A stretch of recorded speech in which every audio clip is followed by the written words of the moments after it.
Marcia met Howard Collins at church. Marcia was 35 years old. Howard was 41. Howard lived with his mother in a small house on the south side of the town. Marcia lived with her sister and father in an apartment 3 streets away. Marcia did not work. Her father, George Grant, was ill and never left the apartment. He stayed in bed most of the time and always needed somebody with him. So Marcia stayed at home with her father and only went out when her sister Karen was in the house. The 2 sisters were very different. Marcia was short, with a small, round face and short black hair. Karen was 10 years younger. She was tall, had long brown hair and good legs, and a suntan all through the summer. People often said to Marcia, "Your sister is very beautiful." There were always lots of men ready to take Karen out to dinner or to the cinema. But Marcia stayed at home. Karen worked in a shop in the town. When she was at home, she liked to sit up on the roof garden of their apartment building. It was one Sunday in May when Marcia came home with Howard the first time. She took him to see her father. George Grant was in bed. He had grey hair and a grey face. Sometimes he read a book, but mostly he just sat in bed and watched television. "This is Howard, Father," Marcia said. "He works at the hospital, and we met at church. I told you about him last week. Do you remember?" "No," her father said, and he turned his face away, back to his television. He was not interested in new people or his daughter's friends. Just then, Karen came into the room. She wore a white bikini and white shoes. She smiled at Howard. "So you're Howard," she said. "My big sister has got a boyfriend at last." Howard's face went red, and he looked down at his feet. Karen laughed. "Come on up to the roof garden and have some wine. The sun is wonderful this morning." "Oh, Howard began. Marcia looked angrily at her sister. But then she said, "Yes, I must get Father a drink. See you in a minute, Howard. Go up to the roof and talk to Karen." The sun was hot on the roof, and Howard took off his coat. He looked around. There were 3 chairs, a sun umbrella, a sunbed, and a table with 3 glasses and a bottle of wine on it. There were tiles on the floor, and next to the little wall around the edge of the roof, there were some flowers in boxes. This was the garden. Very nice," said Howard. Karen smiled at him. "We don't see many good-looking men up here," she said. "Sit down and have a drink." Howard's face went red again. He gave a shy little laugh. "Oh, thank you," he said. He tried not to look at Karen's long, sun-tanned legs, but it was not easy. "I come up here all the time when it's sunny," Karen said. She began to put suntan oil on her arms and legs. Howard watched. Then Marcia arrived, and the three of them sat in the sun and drank wine. Marcia looked at Howard with love in her eyes. She did not look at Karen. Karen watched them. Her eyes went from her sister to Howard and back again to her sister. She smiled. It was not a nice smile. Every Sunday morning after that, Marcia brought Howard home for a glass of wine after church. Howard stopped his car in the street outside the apartment building, and Marcia said, "Sound the horn, Howard. Tell Karen we're here. Then she can get the wine ready." So Howard gave 3 little toots on his car horn. On sunny days, Karen always came to the wall at the edge of the roof and looked over to wave at them. Then she went to get the wine. She always wore her bikini or a very short skirt. Marcia never wore short skirts or a bikini. "My legs are too fat for bikinis," she told Howard. "Your legs are very nice," he said shyly. One day in June, Karen asked Howard, "What time do you finish work, Howard?" "About 6 o'clock," he said. "Could you bring me home after work?" Karen said. "My shop's very near the hospital. You drive right past it. And you only live 3 streets away from us." "There's a very good bus," said Marcia quickly. "It stops outside our building." "But the bus is so slow," Karen said. "Please, Howard." Howard looked from one sister to the other. "Oh, well, yes, all right then," he said. "Thank you," Karen said, and gave him a quick kiss. So, every evening, Howard drove Karen home. On the first Friday, they were an hour late. When they arrived, Marcia was at the door of the apartment building. "What happened?" she asked. "Why are you so late?" "There was an accident," Karen said.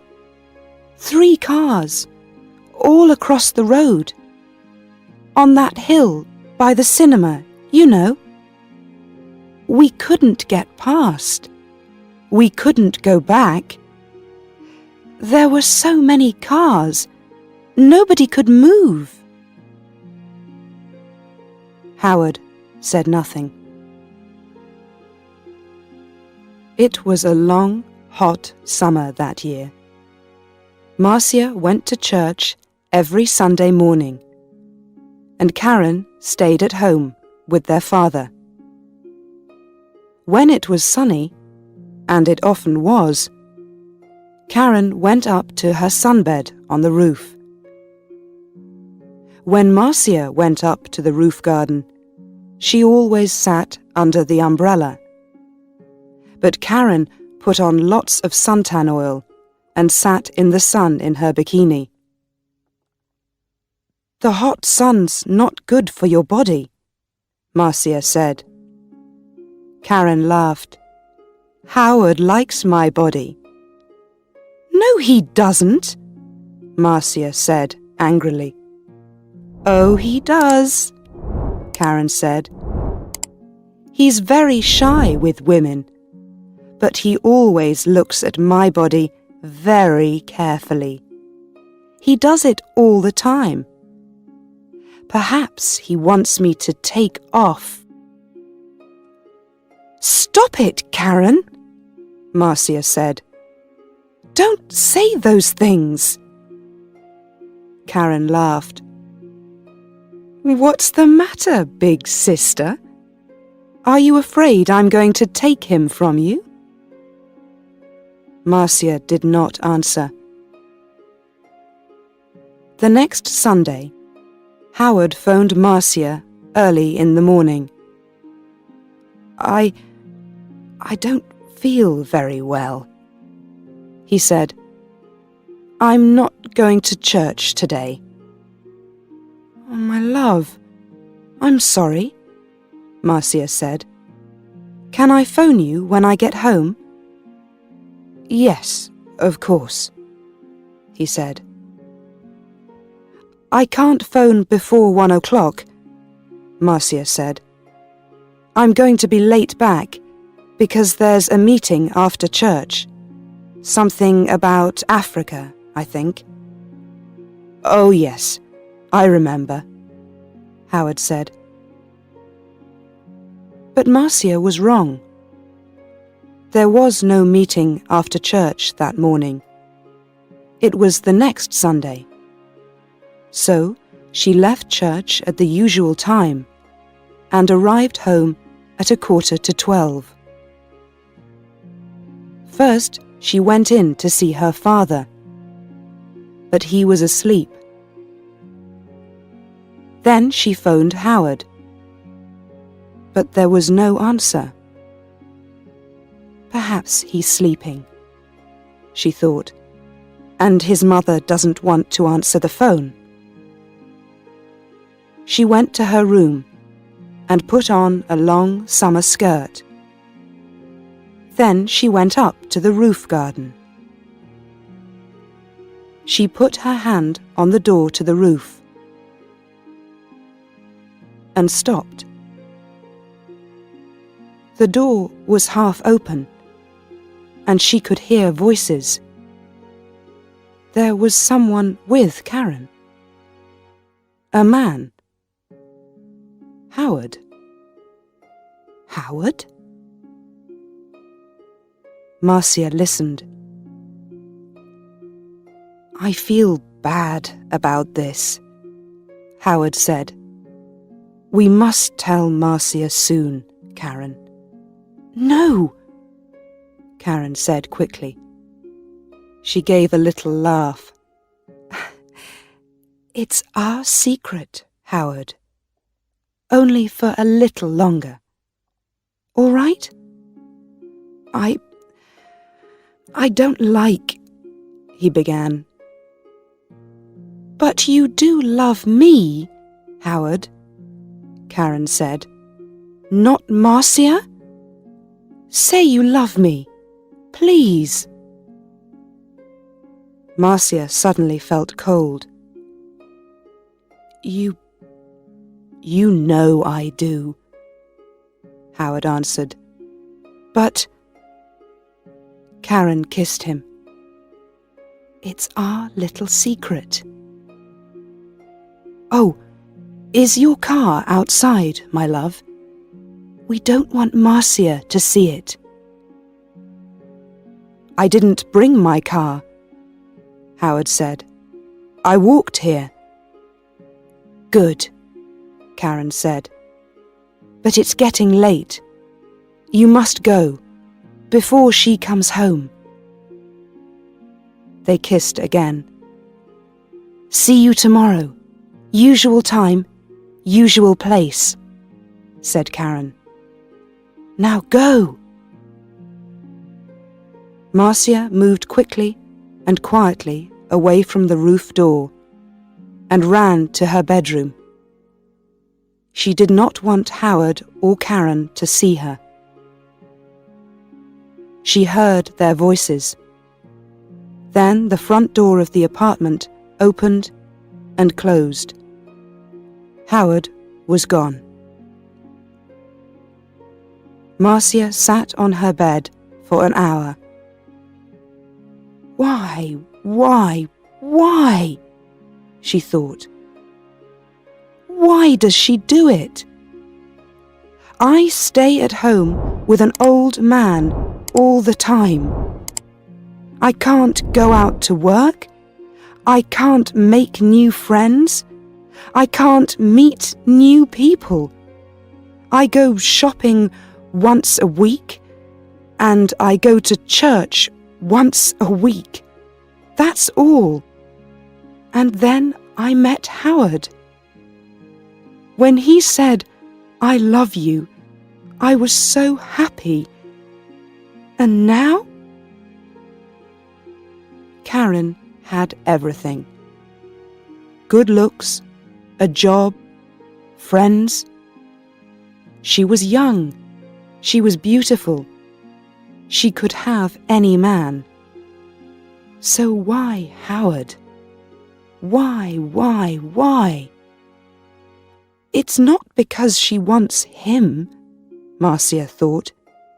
It's because I love him.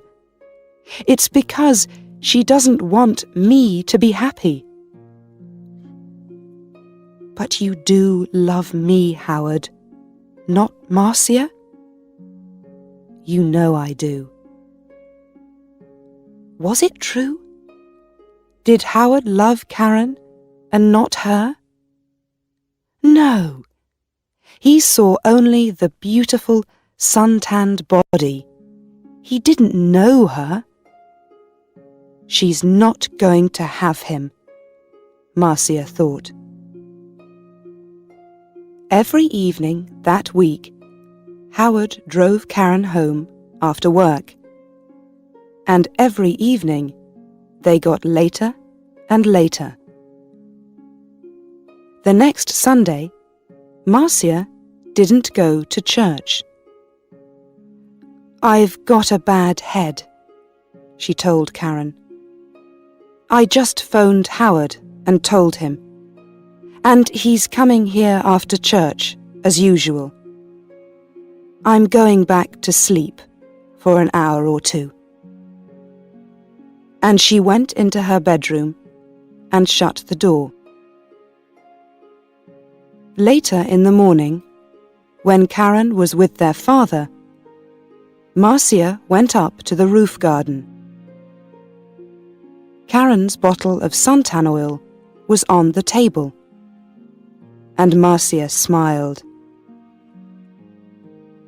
When Karen came up to the roof, Marcia was in her chair under the umbrella with a book in her hand. "Oh, is your head better?" Karen asked. "Yes, thanks," Marcia said. Karen wore her bikini, a new yellow one. She opened her bottle of suntan oil. "Oh, there's not much here," she said. "I must get some more."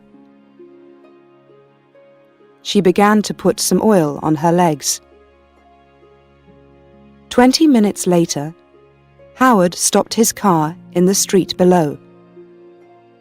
Up on the roof, Karen and Marcia heard the usual 3 little toots on his car horn. "He's here," Karen said excitedly. "Your man's here, big sister." and she laughed. Yes, Marcia thought. My man, not yours, Karen. Karen jumped up from her sunbed. She ran to the wall at the edge of the roof to look down and wave to Howard. She had no shoes on, and at the wall, her feet suddenly slipped away from under her. "Ah!" she cried. She fell forward and put out her hands to grab the wall. But the top of the wall was slippery too.